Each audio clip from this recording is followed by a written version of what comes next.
Sí, ya se ve, ya se ve. Sí, hermano. Ok, ahí está. Creo que ya está. Bueno, muy bien. Vamos a ver la lección número 37, Éxodo, el tabernáculo. El libro, hermanos, no trae la frase el atrio, pero le agregué el atrio porque si ustedes notan, la lección 37 prácticamente está hablando los elementos que habían en el atrio, después en el lugar santo y por último en el lugar santísimo, cosa que eso va a ser para la próxima clase, primeramente Dios, ¿sí? En esta ocasión solo nos vamos a enfocar en el tabernáculo, en el atrio y en el lugar santo. Ojalá que ustedes pudieron notar estos detallitos para que puedan ustedes asimilar lo que estamos viendo. Muy bien, pues ¿qué les parece si oramos para que sea Dios dirigiéndonos? Reconocemos que estamos tocando su palabra y necesitamos su sabiduría, su entendimiento para hacer todo, ¿verdad? Vamos a orar, hermanos. Padre, te damos gracias por la oportunidad que nos das de reunirnos con el propósito de estudiar tu palabra, de seguir capacitándonos para poder servirte mejor, Padre. Sabemos que necesitamos ser serios en el conocimiento de la Escritura. Queremos también para poder servirte mejor y también para poder vivir tu palabra, Padre. Permite que sea tu Espíritu Santo dirigiéndonos, tomando el control de todo, de nuestras mentes, de nuestros comentarios, de nuestras enseñanzas, y que todo lo que hagamos sea para tu gloria. Gracias por todo en el nombre de Jesús. Amén. Bien, entonces como les dije, lección 37, Éxodo, el tabernáculo, el atrio. Ese sonidito que tiene, no se preocupen, es acerca de un viento que le agregué ahí para que ustedes detecten cuando estoy cambiando la diapositiva, para que ustedes puedan estar pendientes de eso, porque a veces pueden ser que se confundan, ¿verdad? Bueno, ahí ustedes tienen lo que es el tabernáculo, hermanos.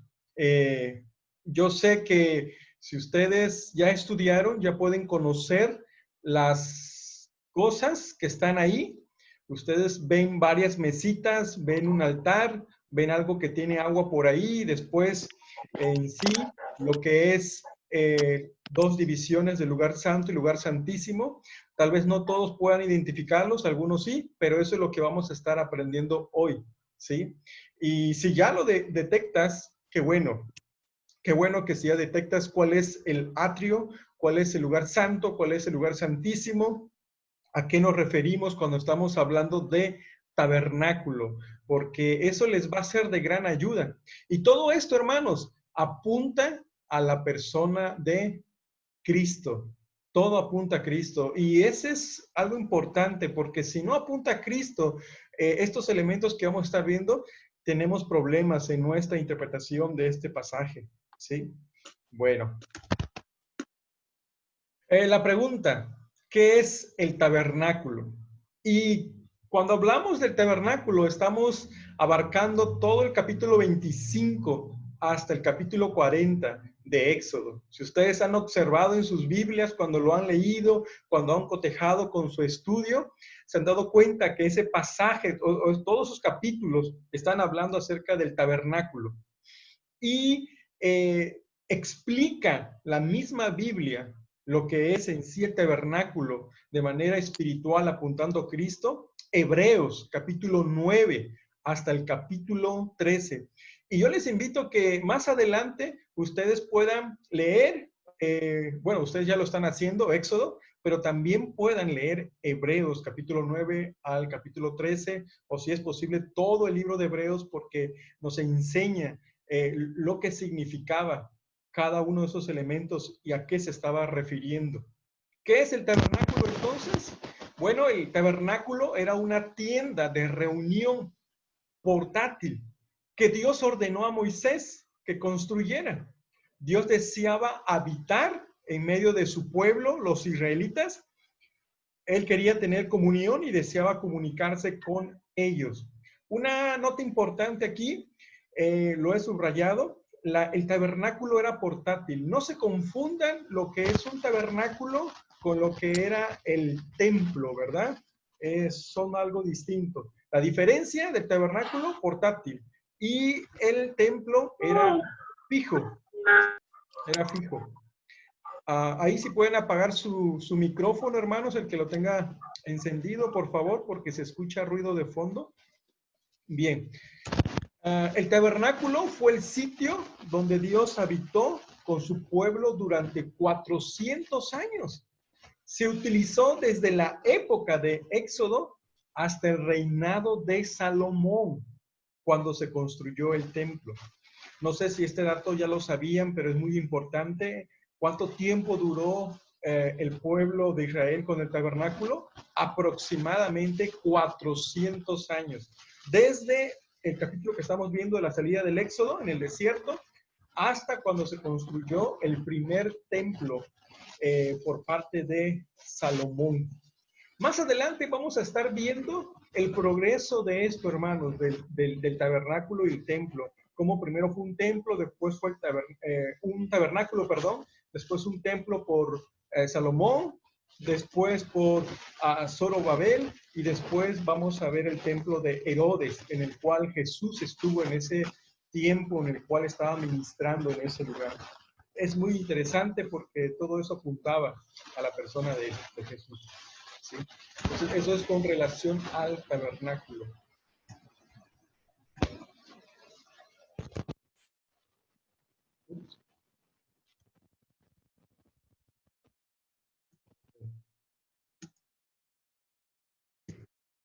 La epístola a los Hebreos confirma que el santuario hecho de mano del hombre era imitación, era un antitipo del verdadero, establecido por el Señor en el cielo. Y vamos a ver esto, hermanos, ahí en Hebreos capítulo 9.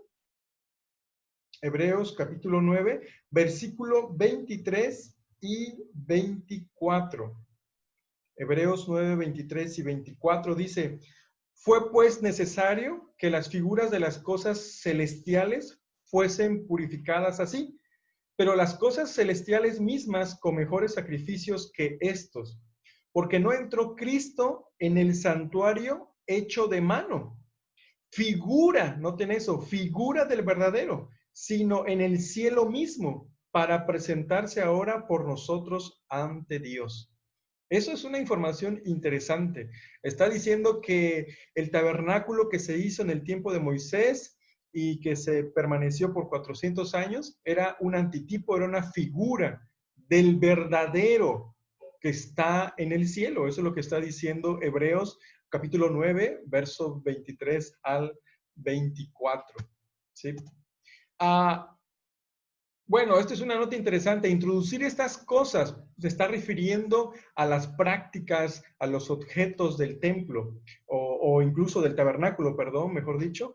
Introducir estas cosas en el culto cristiano, como lo hace la Iglesia de Roma y sus imitadoras, es confundir los pactos y volver al antiguo pacto que ya se ha quedado abrogado en favor del nuevo. No sé ustedes, pero hermanos, desen cuenta que hoy en día hay ciertas iglesias que sabemos que la iglesia hasta católica practica algunas de estas cosas. Pero lo triste es que iglesias llamadas evangélicas tratan de infiltrar también ciertos artefactos judíos. No sé si han considerado el que tiene muy común un candelabro de Israel, la bandera a veces, el shofar, cosas por el estilo, ¿verdad? Tal vez no necesariamente están practicando un culto judío, vamos a decirlo de esa manera, pero a veces tratan de traer ciertos artefactos. No es el propósito de eso. Eso terminó ese pacto. La iglesia cristiana no tiene que celebrar ninguno de ellos. Al contrario, tenemos que estudiarlos porque todo eso está apuntando a la persona de Cristo.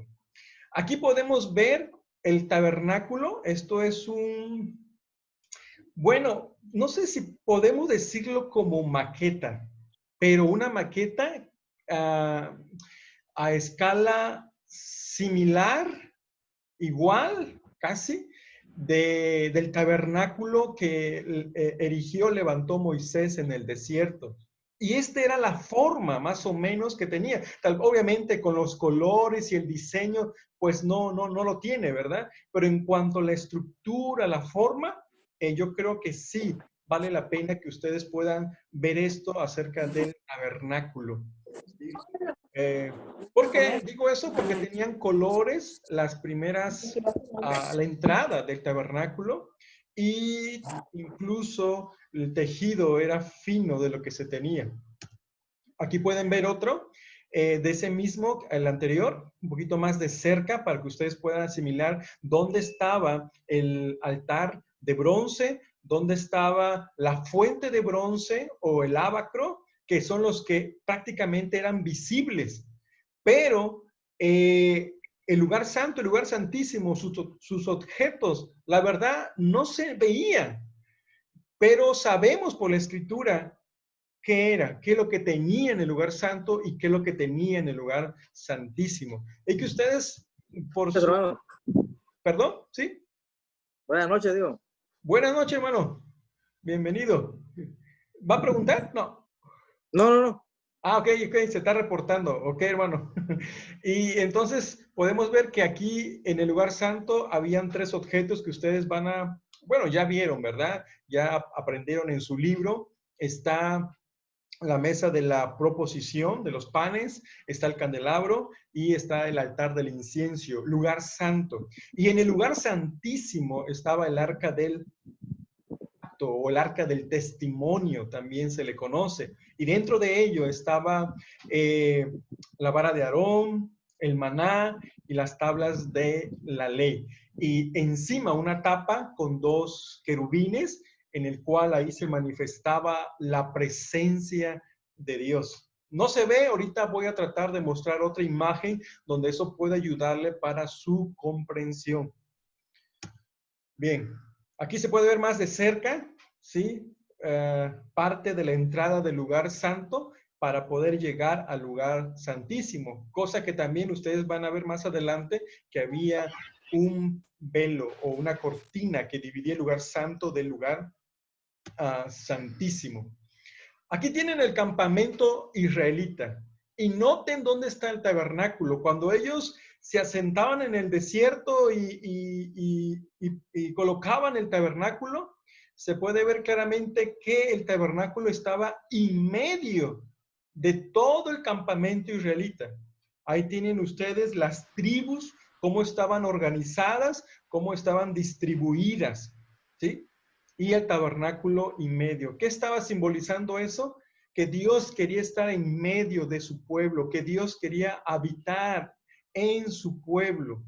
Recuerden que el tabernáculo es la manera que Dios quiere manifestarse a su pueblo y también el pueblo puede tener comunión con Dios. Obviamente en ese tiempo, a través de un orden, Dios escogió, ustedes saben muy bien, a la tribu de Leví, escogió a Aarón como sumo sacerdote y a sus hijos para ministrar dentro del tabernáculo y del templo. Los levitas tenían que hacer todo el mandado afuera. Los sacerdotes participaban igual en el lugar santo, pero solo el sumo sacerdote ministraba una vez al año en el lugar santísimo, ¿sí? Y vemos que aquí en medio estaba el tabernáculo donde estaba todo el campamento israelita. Bien, ¿por qué es importante el tabernáculo hoy en día? ¿Por qué estamos estudiando esto? Bueno, en primer lugar, porque recuerden que estamos estudiando síntesis del Antiguo Testamento, ¿verdad? Número 2, y estamos viendo el libro del Éxodo, que significa salida. Y el Éxodo abarca o toca el tema acerca del tabernáculo, como ya vimos desde el 25 hasta el capítulo 40. Todo esto abarca, enseña lo que sucedió en el tabernáculo. Y por eso lo estamos enseñando, porque ahí lo dice la escritura, ahí lo enseña la palabra de Dios. Bueno, ¿por qué? ¿Por qué es importante entonces? Uno, hoy los creyentes son el lugar donde habita Dios. ¿Ustedes están de acuerdo? Creo que conocen este pasaje, esta cita, 1 Corintios 6, 19. Nosotros somos templo del Espíritu Santo o formamos la iglesia y somos el templo del Espíritu Santo. Individualmente, todo creyente, hermanos, mora el Espíritu Santo dentro de su vida. Y eso es muy interesante, esto es muy importante que ustedes lo consideren. Ahora, aquí quiero hacer un paréntesis. Noten cómo Dios se manifestó, bueno, desde el inicio en Génesis. Dice, en el principio el Espíritu de Dios, o el Espíritu de Dios se movía sobre las aguas. Noten. Después se manifiesta a través de los patriarcas. Luego vemos el llamamiento de Moisés, luego vemos el tabernáculo, luego vemos después el templo. Luego vemos, hermanos, es algo interesante, en Juan capítulo 1, si no me recuerdo, verso creo 14 o 18, dice, y habitó entre nosotros. ¿Quién? Cristo. Habitó es la palabra tabernaculó, no sé si ustedes lo sabían. La palabra habitó en ese pasaje de Juan, capítulo 1, verso 18, si no me recuerdo, dice tabernaculó. O sea, Dios se manifestó a través de la persona de Cristo cuando vino en la tierra. Y ahora, ¿dónde se está manifestando Dios?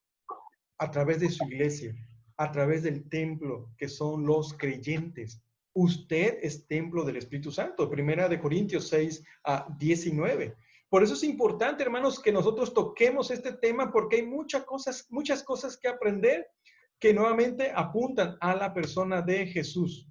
Número 2, la presencia santa de Dios está en medio de nosotros, de su pueblo, ¿verdad? O debería de ser de esa manera. Yo creo que cuando la iglesia realmente está buscando de Dios a través de su palabra, a través de la oración, a través de vivir bajo su voluntad, se manifiesta la presencia de Dios. Y no estoy hablando de cosas extravagantes, estoy hablando realmente de algo práctico en cada uno de nosotros, ¿verdad? Número 3, como creyentes somos partes ahora del sacerdocio. Todos los cristianos, hermanos, esto escúchenlo bien, todos, no solamente el pastor, no solamente los diáconos son los sacerdotes, no.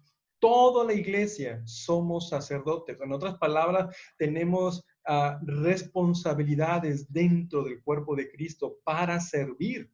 Y para servir con los dones, obviamente, que el Señor nos ha dado a cada uno de nosotros. Entonces, eso es importante. Y número 4, el tabernáculo muestra un modelo de adoración recomendado por Dios. Ahí ustedes pueden ver en Hebreos 10, 19 al 25. Y eso vamos a leerlo, por favor, en Hebreos 10, 19 al 25 dice, y noten a qué se está refiriendo el modelo de adoración recomendado por Dios. Así que, hermanos, teniendo libertad para entrar en el lugar santísimo, note, nosotros ya no nos quedamos en el atrio, ya no nos quedamos en el lugar santo, ahora podemos entrar en el lugar santísimo. Por la sangre de Jesucristo, por el camino nuevo y vivo que Él nos abrió a través del velo, esto es de su carne, y teniendo un gran sacerdote sobre la casa de Dios, acerquémonos con corazón sincero, en plena certidumbre de fe, purificados los corazones de mala conciencia y lavados los cuerpos con agua pura. Mantengamos firmes sin fluctuar la profesión de nuestra esperanza, porque fiel es el que prometió. Y considerémonos unos a otros para estimularnos al amor y a las buenas obras, no dejando de congregarnos como algunos tienen por costumbre, sino exhortándonos, y tanto más cuando veis que aquel día se acerca. Aquí podemos ver entonces el modelo ahora de adoración que nos enseña el Nuevo Testamento, ¿sí?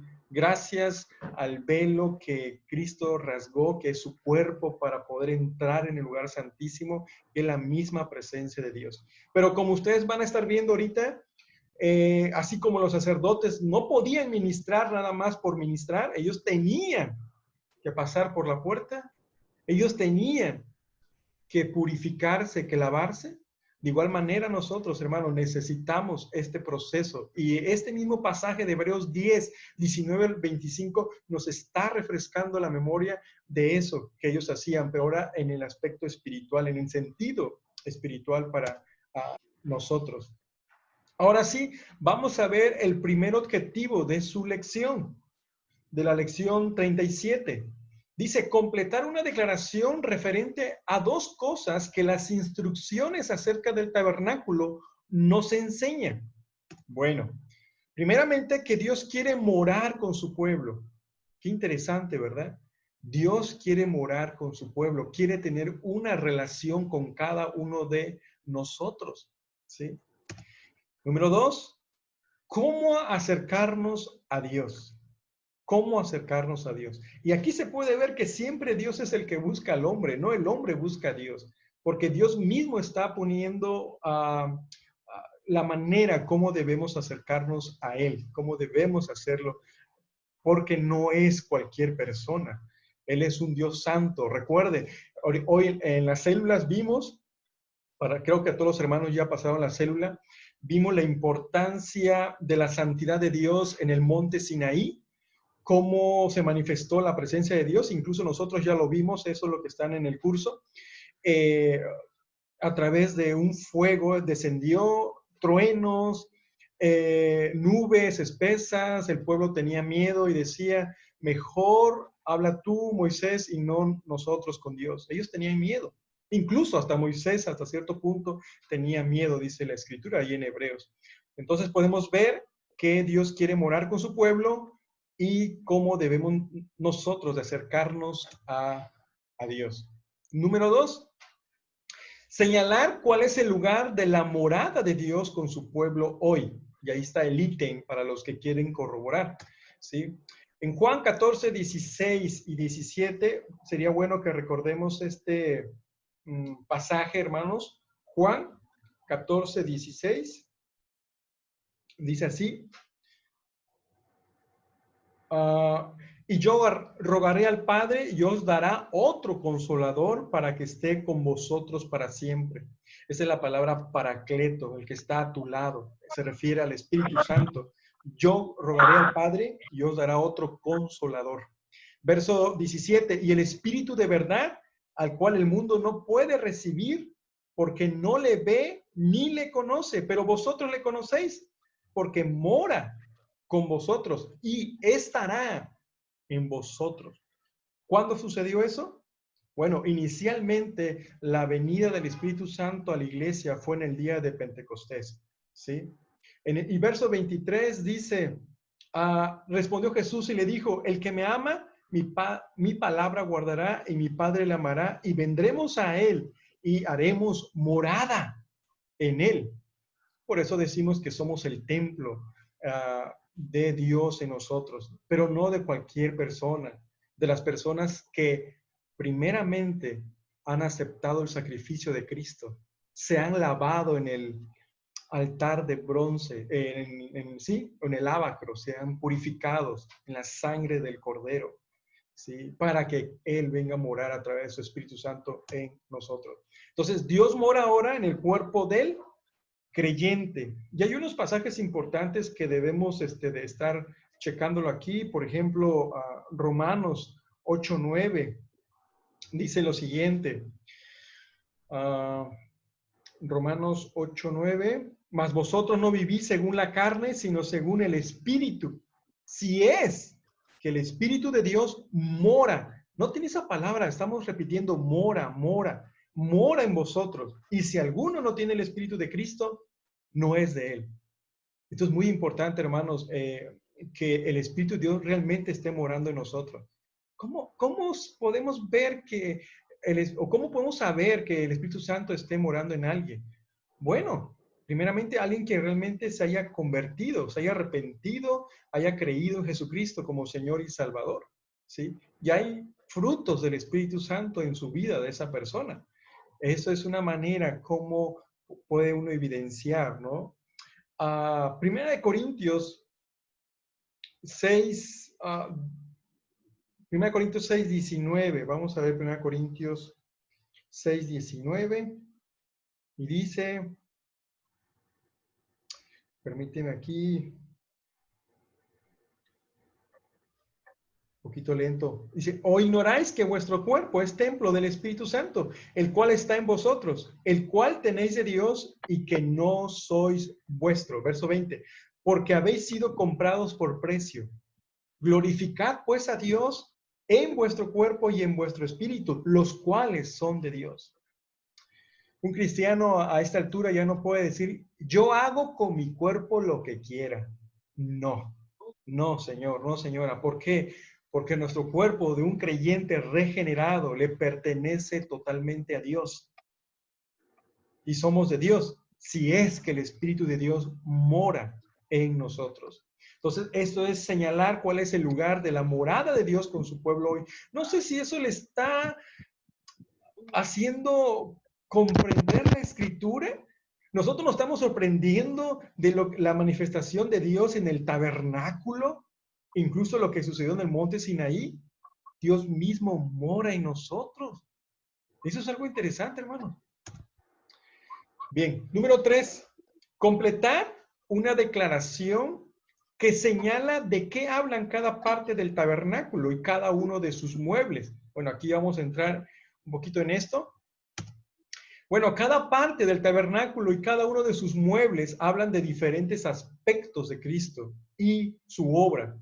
Hemos dicho ya eso, hermanos. Si en nuestro estudio del Antiguo Testamento lo que estamos leyendo, estudiando, no nos lleva a Cristo, tenemos problemas en nuestra interpretación. Es que desde Génesis a Apocalipsis hemos dicho varias veces eso. Habla o enseña de Cristo. Incluso las cosas físicas del tabernáculo apuntan a Cristo. Eso es muy interesante. Y aquí están los mobiliarios del templo. Y me gustaría que ustedes ya empiecen a familiarizarse con esto, hermanos, porque le va a ser de gran ayuda para su comprensión, ¿sí? Con relación a los mobiliarios del templo. Podemos ver el altar del incienso. Prácticamente este es algo a escala y es muy probable que así pudiera ser. La mesa del pan de la proposición, la fuente de bronce, altar del holocausto, el arca del pacto, el candelabro de oro. Lo que ahorita nos vamos a estar enfocando del mobiliario del tabernáculo son los que son de color o es de color bronce, cafecito. ¿Sí lo notan? En la fuente de bronce y el altar del holocausto. Estos dos piezas estaban en donde dijimos, en el atrio. Recuerden, el tabernáculo, aunque el libro nos dijo que se puede dividir en dos partes, para mí es más correcto dividirlo en tres partes. El atrio, el lugar santo y el lugar santísimo. En el atrio, recuerden que estaba la fuente de bronce y el altar del incienso. Pero en total eran 6 cosas que estaban en el tabernáculo, considerando el lugar santo y el lugar santísimo. Pero vamos a estar viendo eso, no se preocupen. Bueno, Zoom ya me está diciendo que faltan 10 y así que recuerden que ahorita les doy nuevamente otro ID y contraseña para que puedan conectarse. Bueno, con relación al atrio, Dios se rodea de una barrera de lino fino e inmaculado de una altura de 2.5 metros. Esto es interesante. Su santidad mantiene la distancia con los pecadores. Recuerden, todo el cerco del tabernáculo alrededor. ¿Por qué no se quitara eso y fuera más fácil, no? No. Recuerden que esto es la presencia de Dios donde se está manifestando y eso está hablando de su santidad, la distancia que mantiene con los pecadores. El lienzo es sostenido por columnas de bronce, montadas sobre basas de bronce a 5 codos de distancia entre sí. El patio así formado tenía 100 codos de longitud por 50 de anchura. Esto es con relación al atrio, todo lo que rodeaba, protegía a la cerca. Un codo, para que ustedes quiten su cuenta, si van a estar batallando un poquito acerca de eso, era alrededor de 48.3, vamos a decirlo, medio metro, redondeándolo, ¿no? Medio metro aproximadamente, esa es la distancia de un codo. Bueno. La puerta. Acuérdense del dibujo que yo les presenté al inicio. Ojalá que lo tengan en mente de lo que era el tabernáculo. Y cuando hablamos de la puerta, estoy hablando desde la entrada, desde el inicio. Era el único medio de acceso a este cercado de lino fino y bronce. Y esto estaba representando santidad y juicio. Ellos, ¿quiénes? El pueblo de Israel ya habían experimentado eso en el monte Sinaí. La santidad de Dios, la majestuosidad de Dios, pero también su juicio si incluso un animal se acercaba. Y esto mismo representa la puerta. La puerta era una cortina que se podía levantar fácilmente y que era, sin embargo, suficiente para señalar una separación neta entre el interior y el exterior. Llevaba los 4 colores simbólicos que se van encontrando hasta el velo. Y esto es bueno que lo leamos en Éxodo 26 a 31, si tienen su Biblia por ahí. Y ahorita les voy a decir algo. Éxodo 26, 31 dice lo siguiente. También harás un velo de azul, púrpura, carmesí y lino torcido. Será hecho de obra primorosa con querubines. Muchos han sugerido que el azul representa el cielo, la púrpura representa realeza, el carmesí va a representar la sangre, el sacrificio de Cristo, y lino torcido.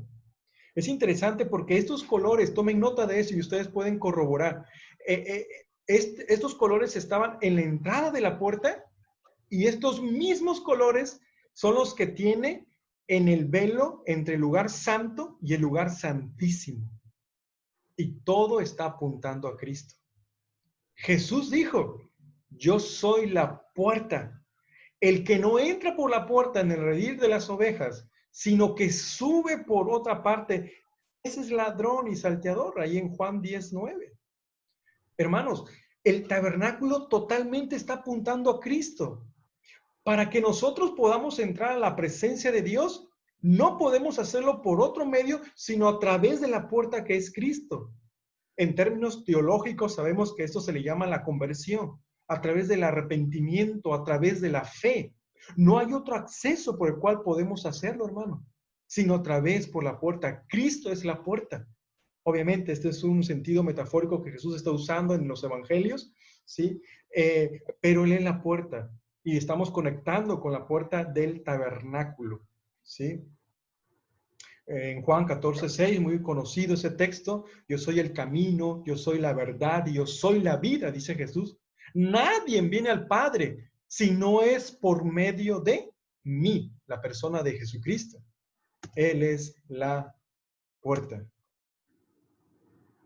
Número 4. En un dibujo del tabernáculo, nombrar los 2 muebles que se encuentran en el atrio. Eso es con relación al objetivo de su libro. En el ítem 37-36 está la respuesta y es el altar de bronce, ¿sí? Y la fuente de bronce. Altar de bronce y fuente de bronce. Recuerden eso, no todos están familiarizados tal vez, para algunos sí. Quiero que ustedes lo estén aprendiendo, incluso si pueden dominar todos las cosas, que había en el tabernáculo, sería bueno. Si ustedes entienden correctamente esto, hermanos, en Éxodo, van comprendiendo mejor esto, van a hacer más fácil ese pasaje, esos capítulos de Hebreos, de 9 en adelante, porque Hebreos está explicando acerca de eso y hace referencia a este pasaje, ¿sí? Ok. Y aquí podemos ver el dibujo del altar del holocausto. Me imagino que esa rejilla era donde caía toda la ceniza cuando hacían el sacrificio. Uno de los sacrificios que hacían ustedes cuando van a entrar o vamos a ver Levítico, van a ver que en el primer capítulo 1 de Levítico habla del holocausto, la ofrenda del todo quemado. El ganado totalmente se quemaba. Totalmente. Ese es el holocausto, la ofrenda del todo quemado. ¿Y dónde caían las cenizas? Pues tenía que, me imagino, caer ahí abajo, ¿verdad? Y después mover y quitar, porque había limpieza de manera continua dentro de este tabernáculo. Y aquí se encargaban, obviamente, los levitas, ¿sí? Ese es el altar del holocausto. El altar del holocausto, aquí tenemos un poquito de información. Recuerden que esto ustedes le pueden tomar una imagen con 3 dedos desde su celular, dedos hacia abajo, y pueden ya obtener esta imagen. O después, más adelante, si se presta, voy a subir el video a Facebook, ¿verdad? Para que puedan verlo. El altar del holocausto, hermanos, también se le conoce como el altar de bronce, según Éxodo 39:39. El altar de Dios, Salmos 43:4. El altar de Jehová, en Malaquías 2:13, perdón. Cualquier cosa que tocara el altar era santificada, ¿sí? Con relación a esto. Los israelitas hacían sacrificios diarios a Yahvé sobre el altar, diario. El fuego del altar debía permanecer ardiendo en todo momento. Eso lo dice Levítico. Tal vez no lo pueden ver en Éxodo, pero en Levítico podemos ver esto. Este altar, hermanos, era hecho de madera de acacia, pero estaba recubierto de bronce. Por eso podía aguantar, ¿no? Porque si fuera sola madera no iba a aguantar. Recubierto de bronce, ¿sí? Y ahí viene la cita para que ustedes puedan cotejar y puedan ver esto del altar del holocausto.